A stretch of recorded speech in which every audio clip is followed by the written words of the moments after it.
Hi again. So I thought I would do kind of an overview review of one of my favorite lipsticks, and it is the Urban Decay lipstick.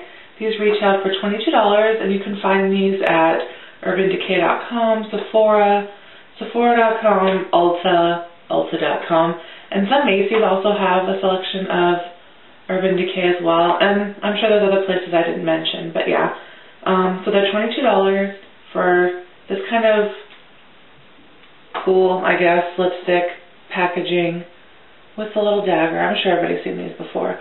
So I thought what I would do is just show the colors I have with swatches, and then afterwards talk about what I like and what I don't like about these lipsticks. So the first one I have is 5150, and this is kind of a orangey color with sparkles. And you can see here that the shimmer, I'm not sure if it'll show up, but the shimmer really does show up on the lips as well as in the swatch. It's a really pretty color. Next is Revolution. And as you can see, I twisted it up into the cap of my lipstick. And this is a blue-based red with, it starts out kind of sheer, but it's easily builds up into what you see here. There's no shimmer in this one, but there's kind of a sheen. Next is Peroxide. Ooh, almost dropped my cap. And this is a pinkish nude that is also sort of sheer. You can see it. I'm not sure how well it's going to show up, but it's there. It's pretty. Next is Gravity, and this is a berry color with shimmer.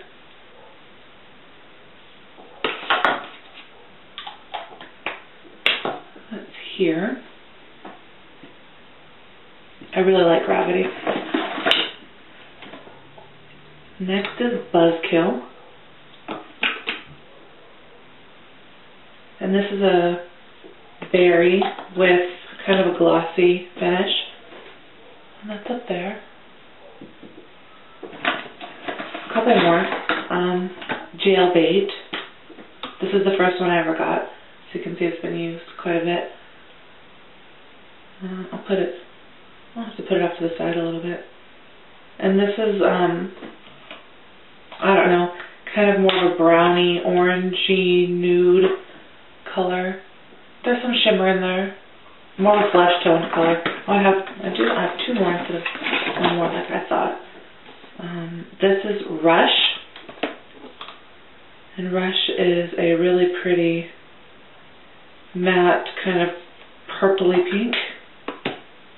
And it's here underneath Jailbait.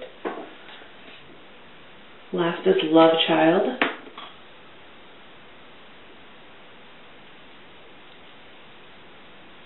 Love Child is a kind of milky, cooler pink. You know what? I'm missing one. I'll be right back. Sorry about that. I was missing my very favorite one, which is Sellout. And it is a neutral, I don't know, it's kind of like a brownish red-ish sort of color, which is here. It's kind of an ugly swatch, but this is my favorite color out of all of them. So as you can see, I kind of have a variety. I mean, I have a nude, I have pinks, reds, berries. So I guess I kind of have, and a variety of finishes as well. So I guess I kind of have a good idea of the lipsticks and their qualities. The first thing I notice when I put on the lipstick is the feel. It feels, they're real, I don't want to say they're thin, but they're not like extremely creamy like the NYX or MAC Amplifieds or even the new Makeup Forever Rouge Artiste lipsticks. But they're not too thin either. They're just a nice, comfortable, everyday lipstick. They don't last as long as some of the real creamy ones, but they don't just wear off in, 15 minutes either. I would recommend reapplying after you eat or drink. What else is there to say about the feel, I guess? They're just a real comfortable kind of lipstick. They don't stain your lips either, so when you take them off, they're off. The taste, I really hate the taste. They're kind of almost bitter, and the smell and the taste kind of go hand in hand. And I'm not quite sure what it's supposed to be. It's a strange cosmetic smell. I have not smelled another lipstick with that smell. I think that's actually a really big negative because it smells almost plant-like and bitter. It's strange. It's very strange. And the taste is actually quite strong. So if you're sensitive to that, I would try these out first. I like them so much that I don't let the taste dissuade me from wearing them. But man, it took me a while to get used to it. At first I was like, oh, I don't want any more. But obviously I've moved past that, right? Maybe the most distinct thing about these lipsticks is the packaging, which I know a lot of people are very crazy about. You know, it's a nice sturdy plastic casing with this metallic purple tube, and then the distinctive little dagger here on the bottom.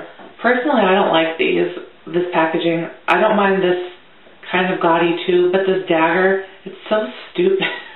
And I know a lot of people like it, and I'm sorry if that offends you, but I mean, it kind of looks childish or juvenile. But you know, to be honest, like, packaging is kind of the least of my worries as long as it's sturdy. But I know Urban Decay is edgy or whatever, so I mean, I guess it fits in. And they also emboss the Urban Decay and the little dagger there on the actual lipstick. Can you see? Am I just wasting my time showing this itself? Which I think is a nice little touch. A lot of brands are doing that. How many times have I said in this video? I think every time I say you should take a shot. So, yeah. The only thing that I've noticed about this packaging is at the bottom, chips. And I have this one with a giant chip in it.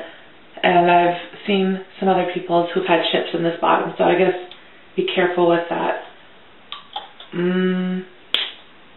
Really, I guess that's it. Oh, if you're going to buy one of these lipsticks, I would suggest going to Sephora or Ulta or whatever and looking at them, because the swatches online are terrible.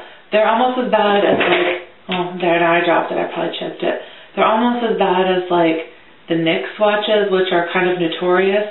But also they have, let me pick this one up. They also have little stickers on the tops of the tubes, like this, and those don't really give you an idea either. Let me show you. Where's Spell Out? The one that was the worst to me was Spell Out. And so the sticker looks brown here, right? And online it says it's a rosy pink. Yeah, this is not pink whatsoever. It's brown, and I like it, and I'm glad that I saw this. I actually got a little sample first from Sephora, and I'm glad that I got to try this, because I never would have picked it up based on a rosy pink and the swatch online. And then again, seeing this ugly, you know, cap, I wouldn't have picked it up either. So make sure you try these, look at them. The different textures they have: sheers, shimmers, mattes, gloss, full coverage. To be honest, there was not a lot of difference in, like, the full coverage versus the sheer in terms of feel. The color is definitely, obviously, more sheer in the sheer. But you know how MAC, like, they have the lusters that kind of feel like gloss, or the glazes that feel like gloss, and then there's the amplifieds and the matte that feel like, you know, full coverage lipsticks. There is a slight difference in these between the sheer and the full coverage, but not as dramatic as those. So I kind of like that. I think that's kind of cool. I don't think there's really a lot more for me to say. I really like these lipsticks aside from the taste, and I think they're great. $22 might seem like a lot for a lipstick, but like this one, where is it? Where is it? Jailbait. I've had this lipstick for, I don't know, like 2 years, and that's all I've used. I mean, I've used some, but it's not, you know, it's not melting away, and it's not, I don't have to reapply it every 10 seconds.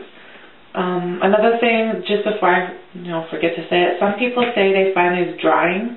I don't find them drying, but they're not moisturizing either. So maybe using a balm underneath would be recommended. My favorite shades out of the ones I own, definitely Sellout.